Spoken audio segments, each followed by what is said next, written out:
নমস্কার বন্ধুরা, welcome to SD unique sports. তো আইএসএল কিন্তু একদম শেষের দিকে, ম্যাচ উইক 11 চলছে, ম্যাচ উইক 13-এ গিয়েই সেখানে খেলা শেষ।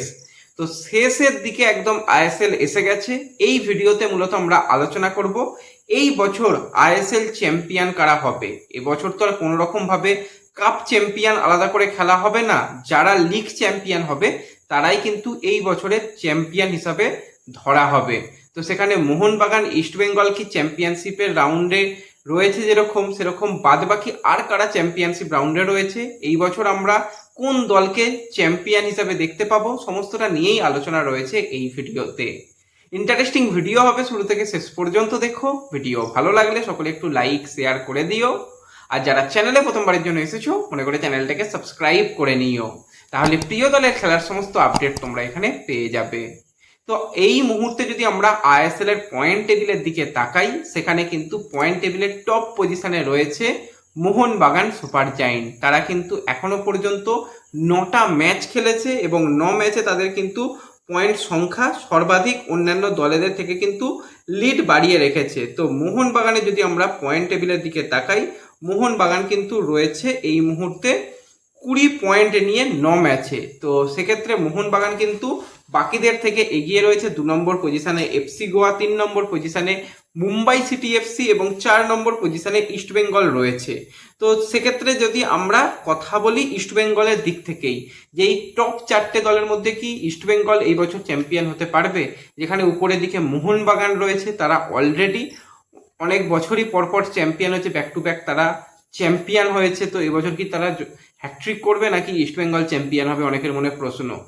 দেখো উপরের দিকে যে দলগুলো রয়েছে, সেখানে মোহনবাগান বলো, সেখানে মুম্বাই বলো, সেখানে গোয়া বলো, তারা কিন্তু কোনো না কোনো বার আইএসএল চ্যাম্পিয়ন হয়েছে। একমাত্র এই বছরে ইস্টবেঙ্গল এমন একটা পারফরমেন্স তুলে ধরেছে, তাদের এখনো চ্যাম্পিয়নশিপ রাউন্ডে খুব ভালোভাবে রাখা যাবে।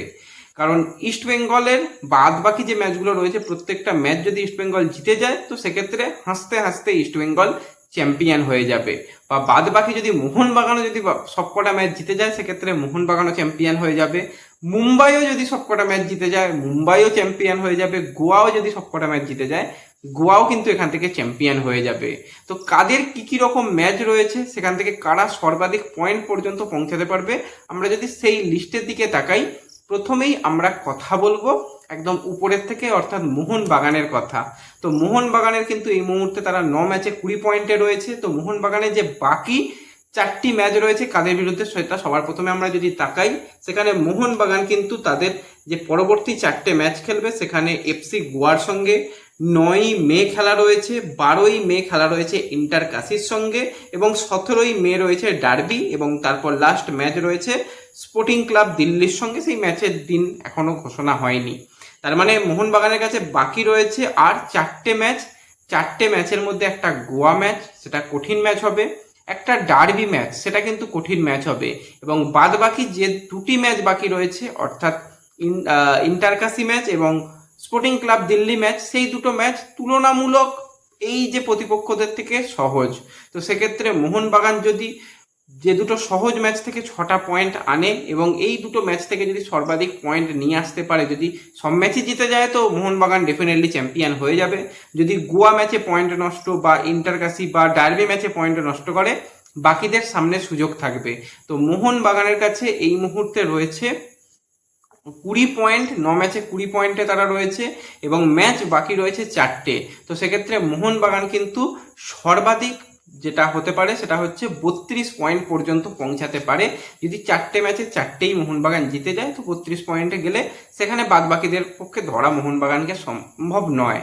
তো 2 নম্বর পজিশনে যে দলটা রয়েছে, যদি সেই দিকে আমরা তাকাই, তো 2 নম্বর পজিশনে এক্ষেত্রে কিন্তু পয়েন্ট টেবিলের দিকে যদি আমরা তাকাই, তো রয়েছে খুবই ভালোভাবে এই সিজনে এফসি গোয়া। তারা এখনো পর্যন্ত 10টা ম্যাচে 19টা পয়েন্টে রয়েছে, এবং মুম্বাইও একই জায়গায় রয়েছে। তো গোয়ার ম্যাচ বাকি রয়েছে আর 3টি, এবং গোয়ার কাছে পয়েন্ট রয়েছে 19 পয়েন্ট। তো পরবর্তী ম্যাচ গোয়া খেলবে জামশেদপুরের সঙ্গে, তারপরে রয়েছে মোহনবাগান, এবং লাস্ট ম্যাচ কেরালা।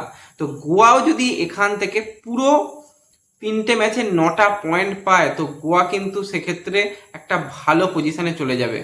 তো গোয়া চাইবে সর্বাধিক পয়েন্ট পেতে। তো 19 পয়েন্ট রয়েছে, তো 19 আর ওখানে 9টা পয়েন্ট, মানে বুঝতেই পারছো তারা 28 পয়েন্ট পর্যন্ত পৌঁছে যাবে। যেহেতু মোহনবাগানের বিরুদ্ধে একটা ম্যাচ রয়েছে, তো সেক্ষেত্রে সেই ম্যাচটাও যদি জেতে তো মোহনবাগান সর্বাধিক 32 পয়েন্ট পর্যন্ত পৌঁছাতে পারবে। আর মোহনবাগানে যদি সেই ম্যাচটা হেরে যায় তো মোহনবাগানের সেক্ষেত্রে পয়েন্ট এসে দাঁড়াবে কিন্তু 29। এবং গোয়া যদি পরপর সবকটা ম্যাচই জেতে তো গোয়াও কিন্তু সেই 29 পয়েন্ট পর্যন্তই পৌঁছাতে পারবে।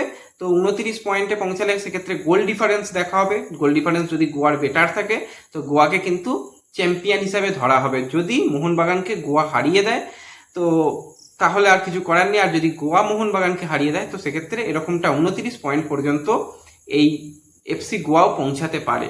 এরপর আমরা আর একটা দল দেখব, উপরের দিকের দল, অর্থাৎ মুম্বাই সিটি এফসি। তাদেরও কিন্তু পয়েন্ট সংগ্রহ সমান। তো মুম্বাইয়ের দিকে যদি আমরা তাকাই, মুম্বাই কিন্তু এখনো পর্যন্ত 10 ম্যাচে 19 পয়েন্ট নিয়ে রয়েছে। এবং মুম্বাইয়ের যে কটা ম্যাচ বাকি রয়েছে সেক্ষেত্রে মুম্বাইয়ের ম্যাচ বাকি রয়েছে বেঙ্গালুরু এফসির সঙ্গে, ইস্ট বেঙ্গলের সঙ্গে, এছাড়া তাদের ম্যাচ রয়েছে মোহামেডানের সঙ্গে, এবং তাদের ম্যাচ রয়েছে পাঞ্জাবের সঙ্গে। সেক্ষেত্রে এখনো কিন্তু ম্যাচ বাকি রয়েছে মুম্বাইয়ের এই কয়েকটা ম্যাচ। তো সেক্ষেত্রে বেঙ্গালুরু ম্যাচটা হয়ে গেছে যদিও, সরি। তো 3টে ম্যাচ বাকি রয়েছে, 3টে ম্যাচ ইস্ট বেঙ্গল, মোহামেডান এবং পাঞ্জাব। তো 3টে ম্যাচ যদি তারা জিততে পারে তো সেক্ষেত্রে তারা কিন্তু সেই 29 পয়েন্ট পর্যন্তই পৌঁছাতে পারবে। তাদের কাছে অলরেডি 19 পয়েন্ট রয়েছে, সরি 28 পয়েন্ট পর্যন্ত পৌঁছাতে পারবে। তো সেক্ষেত্রে 28 পয়েন্ট মানে বুঝতেই পারছো। তো উপরের দিকে দল বলতে তাদের সেরকম কোনো দল নেই। মুম্বাইয়ের ক্ষেত্রে ব্যাপারটা একটু চাপ, বা অন্য দলেদের ক্ষেত্রেও, গোয়ার ক্ষেত্রেও একই ব্যাপার। গোয়ার পয়েন্ট মানে সেক্ষেত্রে একটা চাপের ব্যাপার। তো ওই জায়গাতে মোহনবাগান কিন্তু 29 পয়েন্ট পর্যন্ত পৌঁছাতে পারে। তো এই দিকে চ্যাম্পিয়নশিপ রাউন্ডে যদি আমরা কথা বলি তো সেক্ষেত্রে কিন্তু এফসি গোয়া বা মুম্বাই সিটি এফসি তারা সর্বাধিক 28 পয়েন্ট পর্যন্ত পৌঁছাতে পারবে। এবং 28 পয়েন্টে পৌঁছালে কিন্তু তাদের পক্ষে চ্যাম্পিয়ন হওয়া সম্ভব নয়। এবং মোহনবাগান সর্বাধিক তারা 32 পয়েন্ট পর্যন্ত যেতে পারবে। তাদের কাছে এখনো ম্যাচ বাকি রয়েছে 4টে।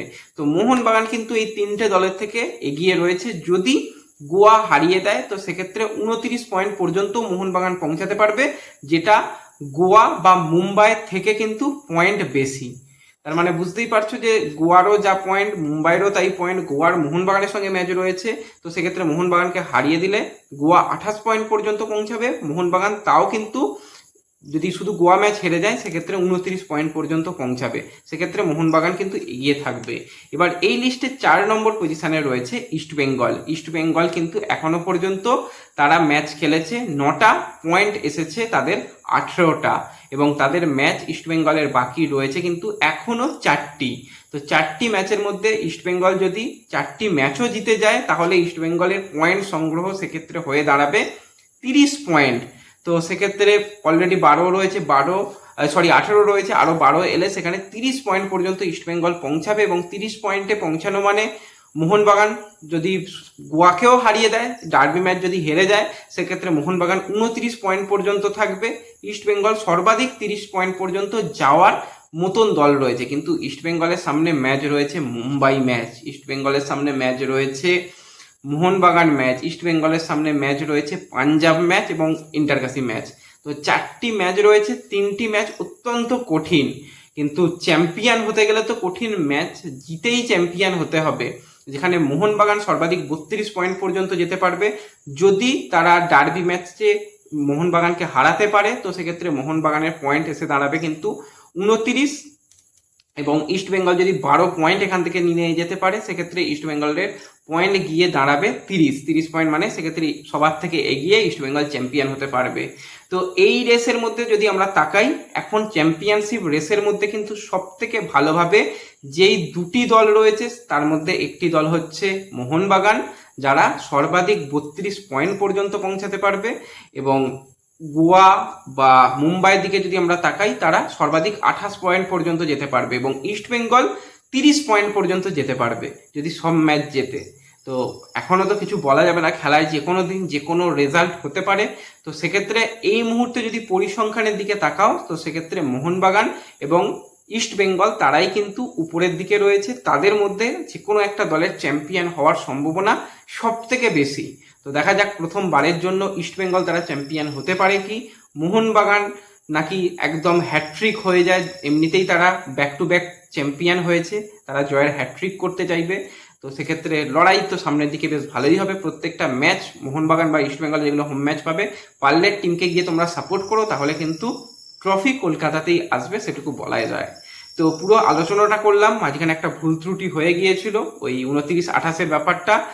তো ওই ব্যাপারটাকে যদি তোমরা বাদও রাখো, তাহলে পুরো ব্যাপারটা বুঝতেই পারছো যে এই পরিসংখ্যানেই কিন্তু এই বছরে চ্যাম্পিয়নশিপের রাউন্ডে শেষ পর্যন্ত শেষ হবে এবং দল চ্যাম্পিয়ন হবে। আশা করছি বোঝাতে পারলাম। ভিডিও ভালো লাগলে লাইক শেয়ার করে দিও। দেখা হবে পরবর্তী ভিডিওতে। ধন্যবাদ।